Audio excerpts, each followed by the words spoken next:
आत्मदेव जी ने उस धुंधकारी को समझाया, बेटा मैंने तुझे पाने के लिए यज्ञ अनुष्ठान आदि किए, तू ब्राह्मण बालक है, स्वरापान मत किया कर, यह ठीक नहीं है।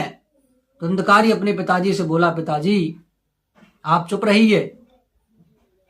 अब तो बैठे बैठे आत्मदेव जी रो रहे हैं। वहां गोकर्ण जी पधारे, पिताजी को रोते हुए देखा तो बोले, पिताजी क्या बात है, क्यों रो रहे हैं आप, बड़े चिंतित दिखाई देते हैं।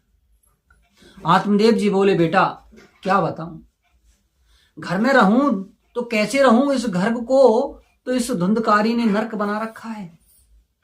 रात को 2-2 बजे आता है, वैश्याओं को घर लाता है, शराबपान करता है, और घर छोड़कर के मैं वन में जाऊं तो मन में अभी वैराग्य नहीं है।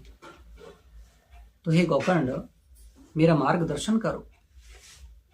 तो गोकर्ण जी ने आत्मदेव जी को बड़ा सुंदर उपदेश दिया।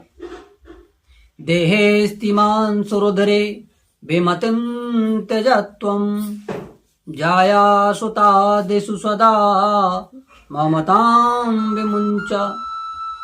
गोकर्ण जी बोले, पिताजी कि मनुष्य का सबसे बड़ी गलती यह करता है कि हमारा जो पांच भौतिक शरीर है इसी को आत्मा मान बैठा है।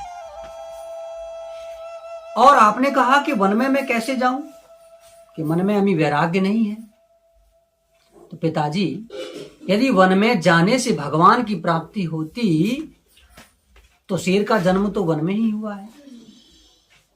यदि वन में जाने से भगवान मिलते तो गीदड़ तो जन्म ही वन में लेता है। वन में जाने से क्या हो। मनः एव मनुष्याणां कारणं बन्ध मोक्षयो वस्त्र तु विषयाशक्तं मुक्तं हि विषयं मनः। मनः एव मनुष्याणां, कि मन ही बंधन और मुक्ति का कारण होता है पिताजी। क्योंकि मन विषयों के आसक्त है तो हम बंधे हुए हैं, और मन यदि विषयों की अनासक्त है, मन यदि विषयों से हटा हुआ है तो हम मुक्त हैं। क्योंकि मन को एकाग्र बनाओ, यदि तुम मन को एकाग्र बनाओगे तो वही वन बनेगा। आप वन में जाकर के भी आपका मन एकाग्र नहीं है तो भी वहां जाने का कोई फायदा नहीं है। और यदि शोरगुल में भी यदि आपका मन एकाग्र है तो वहां भी आपका वन है।